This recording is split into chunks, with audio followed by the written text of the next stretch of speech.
Ben Big Tuna. Well, first of all, is it Big Tuna, Ben Parrish, or Ben Big Tuna? Either or, man. Either one? Either or. So how's fight week been for you now that, I feel like after your last fight, you've kind of been in demand. A lot of people asking for interviews. I've seen a couple Scott Coker interviews, and people always tend to bring you up, and I think maybe a year ago that wasn't the case. So how's life been for you these last few months?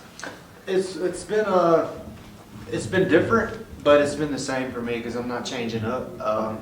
Everybody treats me different here now, whereas before they wouldn't have really given me the time of the day. But it doesn't affect my attitude, or I'm sure, I don't know if I've met any of you guys before, but any of them, they automatically know it's just business as usual for me. It's just another day of my life. I live this like a lifestyle. It's not a gimmick. I'm not playing a character like some of these MMA guys. What you see is what you get. Have you experienced anything like, now that your fame starts to rise, maybe people coming in, you kind of have to block out maybe some people that weren't there in your life a year ago, you kind of see through some of the fog? Yeah, a lot of chicks that I went to high school with that were interested in me. Besides them, man, yeah, there's a couple, but I gave everybody a second chance, man. If I can't practice forgiveness like the good Lord did, then, if I didn't, I would think less of myself. So I try to I've had a lot of beef with people over the years, and I've just kind of wrote it off. I don't know anybody listening right now. I don't think there's anybody out there I'm holding any grudges to. You're off the hook this time. But and as far as fight community goes, this is your last chance to get on the boat, or you're getting left behind. We spoke with Scott Coker. I'm sure you've been asked by this a few times. We spoke with Scott Coker I think a month or so ago, and he was saying he wanted to get you a fight, but you didn't have any time off from work. How true is that? That was true. I was out of vacation hours, and but if they had called and asked me to fight, man, it makes. I'm not going to say I'm mad at Scott, but he could have took me out of the workforce. You know what I mean, right then, and my life could be different even now.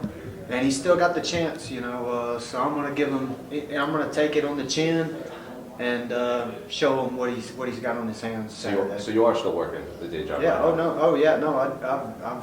I was back at work the following Monday, and I have not had a day off until last week. Swear to God. 8 hours a day on top of training at the gym, 2 or 3 in the evenings, on top of car rider line and homework and bathtub with kids. It's never ending, man, but it's very rewarding. What do you make of your opponent? You someone that watches tape, or it's just an empty body in front of you? It's mostly empty body. I watched enough of his tape to know, what to expect. And that's I really just need the gist of it. I mean, I'm sure he'll watch this. He's going to try to hit me, and he's going to try to take me down. What else is there? Do I need to know specifics on, is he going to go for a flying omoplata? Probably not. But, for me, it's all the same. I'm worried about what I'm doing. I ain't worried about what he's doing. He's relatively young in his career. He's still undefeated. And I've spoken with a few MMA fighters who were undefeated entering the UFC or Bellator. And they said it can be dangerous entering a major promotion undefeated. You haven't tasted defeat. You don't know what it's like to have to pick yourself back up. How accurate is that? I would say so. You get a target on your back, and the more notoriety you get, the more. You look at my case. I got guys calling me out the following week, just so they can use you to step up, right? So it'll be the same for him. For him, though, in this fight is a win-win. If he lose, I feel like the last fights that I've had, it was people looked at it like a lose-lose. Sure. If you beat me, you don't really get anything, and if you lose, you suck. But they just didn't realize who they were really dealing with, I don't think. And for you, I guess coming into this one as a smaller underdog, last time we were a pretty big underdog. Vegas ain't gonna make the same mistake twice, dog. Too much money went out. Does it mean more for you to kind of defy the odds, prove people wrong, or would you like to turn that corner where it's like you're coming in as the betting favorite, people believe in you? I want to stay underdog forever, so that way my folks can keep paying off those bills, keep paying those notes off, man, making all that money. Yeah, so I want to stay underdog forever. It keeps me grounded, to realize how dangerous some of these guys, and everybody that I talk to for some reason wants to kind of knock Sullivan Cauley like he's not a sure enough badass. Dude, he's a for real badass. He's been wrestling his whole life and training his whole life. Man, I'm taking him lightly. And we've seen Bellator in the past kind of give some of their multi-fight prospects kind of a slower burn up the ladder. Are you surprised that they gave, after what you did to Christian Edwards, that they're kind of giving one of their blue chip guys you again? No. I feel like they're going to start booking me like Stone Cold Steve Austin fighting back against the man, which I'm with that too. But like I said before, like you can give me the new guys or you can send me into the retirement home. But either way, I'll take out whoever they put in front of me. I don't care. So you're expecting him to be booed on Saturday? He is a hometown guy. I don't think they'll boo me. They might, but if they do, like I got people flying in, man. Sure. This could go. One fun fact you may want to know about Ben Big Tuna Parrish fights is I probably have the record for most crowd fights back home. Like even when I win, they'll fight in the crowd. Oh, like people are fighting Yeah, in the crowd like- while you're not So- you specifically fighting people. No, I have. After, like, I tried, one time my brother and my cousin got to fight, and after I won with some bikers from Tennessee that we just kind of had like a little beef with, I'm still not very celebrated in Nashville. They don't really love me there. But, yeah, man, a lot of crowd fights, and if they catch the wrong folks out here in Arizona, it could be ugly. So hire some good security guards, man. Is Mississippi going to be rolling deep? Is it going to be like a turf war in the crowd? Or? We're pretty deep, man. I mean, I know for sure at least 10 of my hitters will be here. And that's not counting my corner man, so we're 14 now. Who are some of your training partners? I mean, I think a lot of people like your character and who you are, but they might not know enough about like your team and stuff. You know what I mean, like the character of a man, not like putting on a character. Let's see, dude. Honestly, people are probably be like, they'll take this and be like, dude, he sucks. But my training partners that I use the most now, I actually trained them. And I've taught them like almost every aspect of the game. And then like we have some other coaches and stuff that help out, Cody Floyd and Brandon Wilkinson and Larry Green, just a few. But Nathan Medlin, TJ Welch, Casper Caldwell, Lodge Mitchell, Ontario Gladney, Rashad Ruff, Vandy Smith. I'm sure that, man, I hate to leave anybody out, but I'm sure there's somebody that I'm not remembering off the top of my head, but they're all on the up and up, and most of those guys are amateurs. And like even my corner men, I trained them, and like they're some of the best pad holders in the whole state because I taught them out. Same thing for the, we hit seminars and stuff, and I just kind of like fly under the radar, man. That way, when I pop out at your party, it's over with. You never know what to expect. You go watch all of my fights and no two are the same.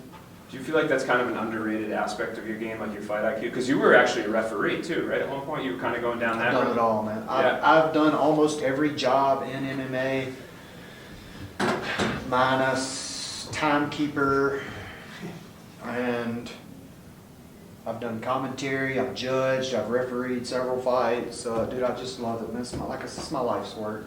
And anybody that's watching this, like, if you're on the fence and you're a big fan, go to the gym. I swear you'll thank me that you go. Nobody's going to just beat you up for no reason. We don't do that. I don't know where that comes from. Like, that being said, you come in and you're acting ignorant, they'll put you in check really quick. So, like, ask questions.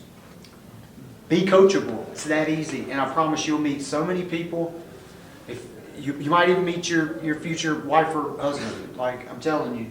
Your life will get better. Please go find your local gym. Tell them Big T sent you, and they'll probably hook you up, man. I'm telling you. What kind of work do you do when you're not fighting? You said you just go to your job. Okay, so I work for a manufacturer supply company called Fastenal. We mostly sell bolts and screws, fasteners, and we stock a plant called Hayworth. They make office furniture. They might even make those chairs that you're sitting in.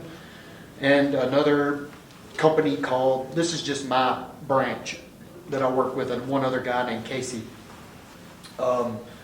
We also do Weyerhaeuser, which is a logging and like lumber company. They take raw materials and process them into building materials, and those more of the job where you'll see me like I have to wear a hard hat and stuff and go out there because it's kind of dangerous. There's logs flying through the air and stuff all the time.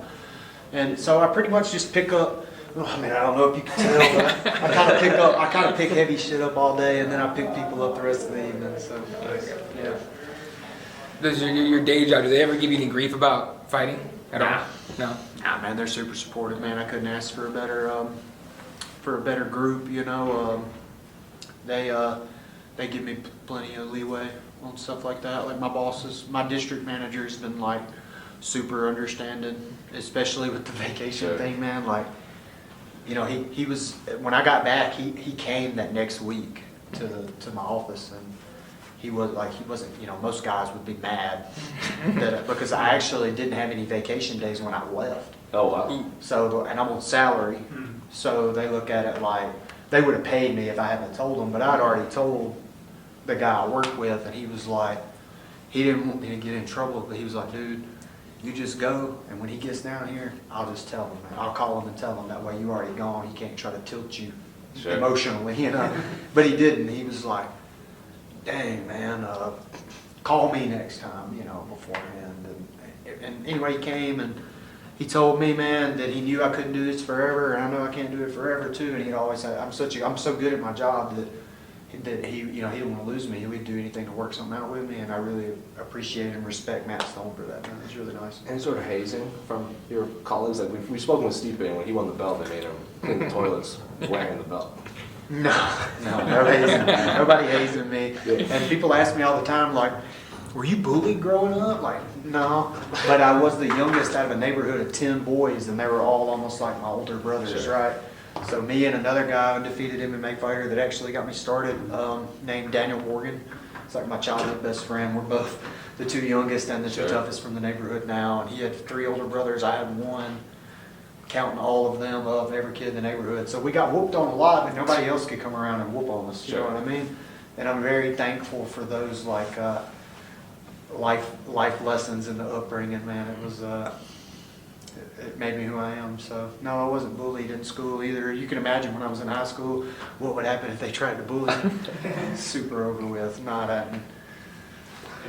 Going along with that, I do know that bullying is something though that's kind of near and dear to you, and you got up in the microphone or in the camera after you won, and you kind of said, "Don't be bullying people," things like that. And I know you're donating some, or you're involved with a foundation now for this fight. Can you talk about that a little bit, Yes, the motivation absolutely. behind that, and why? The Jesse Dillon James Foundation, jdjfoundation.com.